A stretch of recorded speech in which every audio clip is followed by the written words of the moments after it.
Hi, I'm Krista and welcome to Rescue Pod Designs. Today I'm going to teach you how to get straight edges when you're double crocheting. We're going to go over two different methods. First, the chain 3 method, and then next, the chain 2 method. To understand these methods, you will have to have a general understanding of the double crochet stitch and of crochet. So this is more for, I'd say, advanced beginners. Let's get started.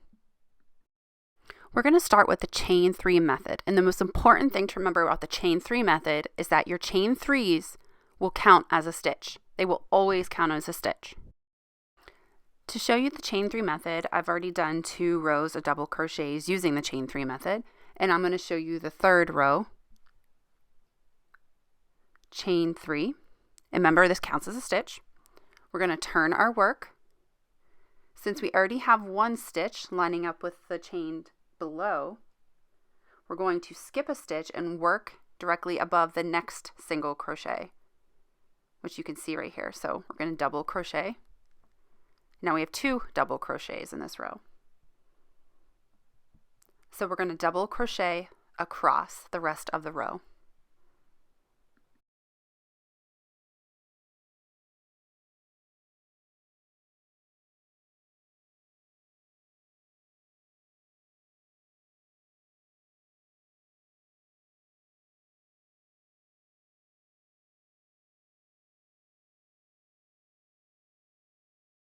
Now we've come to the end of the row, and you can see we still have a chain 3 left. So that means we have to double crochet one more time to make it even. And to do this, we're going to double crochet on top of the last stitch of the chain 3, the last chain of the chain 3. So I like to go through the 2 loops to make it look nice and even. So right in here, and you're going to double crochet. And you'll see how it'll line up.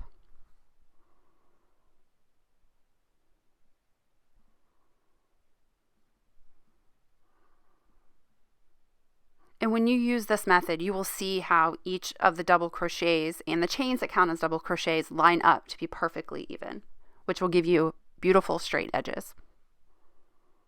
You will notice there are some gaps on the sides where we skip stitches, but if you don't like this, we can do the chain 2 method, which I'm going to teach you next.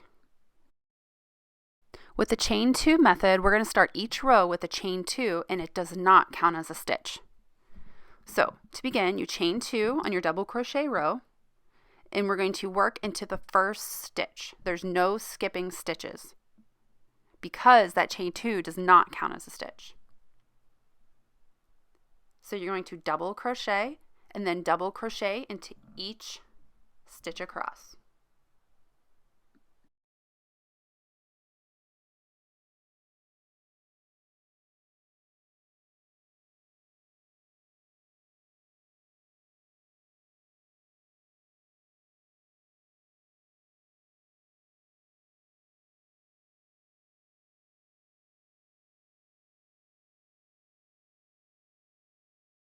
Now we've come to the last stitch, and we're going to double crochet to finish the row.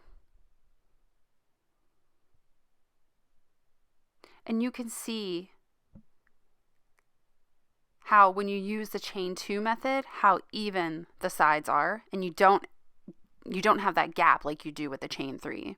So this is a great alternative, and this is, I'd say, about 95% of the time what I use in my patterns. So I highly recommend the chain 2, and you can see the difference here in this example. What method you choose is completely up to you. So feel free to go back through this video and take a look at both methods again and see which one you prefer. And don't forget to follow along with me on social media and hit that red subscribe button below. Thanks for watching.